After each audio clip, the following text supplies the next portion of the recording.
आप अपनी life change करने के लिए बड़े गोल सेट करते हो, एक्सट्रीम रूटीन्स, नए डाइट्स, वही न्यू ईयर न्यू मी वाला माइंडसेट। आप जल्दी उठते हो, रूटीन्स बनाते हो, जिम जाते हो और कंसिस्टेंट रहने की कोशिश करते हो। लेकिन एक हफ्ते बाद सब कुछ वापस पुरानी हैबिट्स में बदल जाता है। फ्रस्ट्रेटिंग है ना? लेकिन जापान में लोग काफी काम और पर्पसफुल दिखते हैं और वो हमारी तरह इतनी ज्यादा एफर्ट भी नहीं कर रहे। आज हम उन 8 जापानीज हैबिट्स की बात करेंगे जो लाइफ को आसान और बेहतर बनाती हैं। हम इन्हीं स्टेप बाय स्टेप उर्दू मानी के साथ समझेंगे। 1. काइजेन, मुसलसल बेहतरी, कंटिन्यूअस इंप्रूवमेंट। मतलब इसका मकसद हर दिन सिर्फ 1% बेहतर बनना है, ना कि रातों रात सब कुछ बदलना।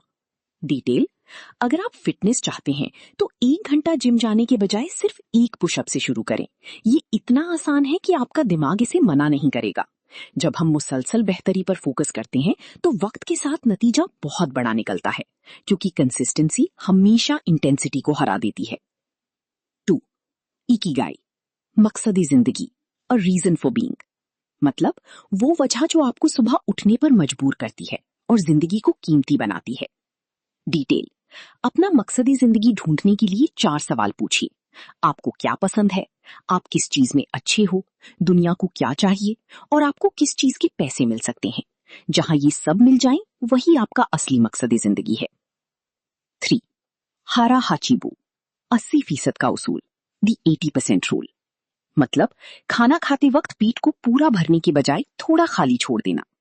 डिटेल, हमारी स्टमक को ब्रेन तक पेट भर गया का सिग्नल भेजने में 20 मिनट्स लगते हैं, इसलिए 80% का उसूल अपनाएं और थोड़ी भूख बाकी रहने पर रुक जाएं। इससे आप सारा दिन एक्टिव रहते हैं और ओवर ईटिंग से बचते हैं। शिनरिन योकू, फितरत की पनाह, फॉरेस्ट बेदिंग। मतलब कुदरती माहौल में सुकून से वक्त गुजारना ताकि जहन और जिस्म की थकावट दूर हो। डिटेल, दरख्तों के दरमियान वक्त गुजारना या फितरत की पनाह लेना स्ट्रेस को कम करता है। आपको जंगल जाने की जरूरत नहीं, बस किसी पार्क में 10 मिनट खामोशी से चलना ही फितरत की पनाह है, जो आपकी इम्यूनिटी मजबूत करती है। वाबी साबी, नामुकम्मल में खूबसूरती, फाइंडिंग ब्यूटी इन इम्परफेक्शन। मतलब चीजों और हालात की कमियों को बुरा समझने के बजाय उन्हें कबूल करना। परफेक्शनिज्म खुशी छीन लेता है। नामुकम्मल में खूबसूरती हमें बताती है कि टूटे हुए बर्तन या जिंदगी के जख्म दरअसल तजुर्बे की निशानी है। जब आप नामुकम्मल में खूबसूरती देखने लगते हैं तो स्ट्रेस खत्म हो जाता है। गामन, खामोश सब्र, एंड्योरिंग विद डिग्निटी। मतलब मुश्किल हालात में शिकवा करने के बजाय बर्दाश्त और हिम्मत से काम लेना। जिंदगी में जब कोई सख्ती आए तो खामोश सब्र ही आपकी असल ताकत है। इसका मतलब हार मान लेना नहीं, बल्कि ये कहना है कि मैं इसे संभाल सकता हूं। खामोश सब्र इंसान को अंदर से मजबूत बनाता है। उमुयारी, दूसरों का एहसास, थॉटफुलनेस फॉर अदर्स। मतलब बगैर कहे दूसरों की जरूरत और सुकून का ख्याल रखना। जापान की सफाई और सुकून की वजह ये दूसरों का एहसास ही है। पब्लिक जगह पर आहिस्ता बोलना या रास्ता साफ रखना, ये सब इसलिए है ताकि दूसरों को तकलीफ ना हो। जब हम दूसरों का एहसास करते हैं तो हमें खुद भी दिली सुकून मिलता है। नंबर 8, किंसुगी, जख्मों की सजावट, रिपेयरिंग विद गोल्ड।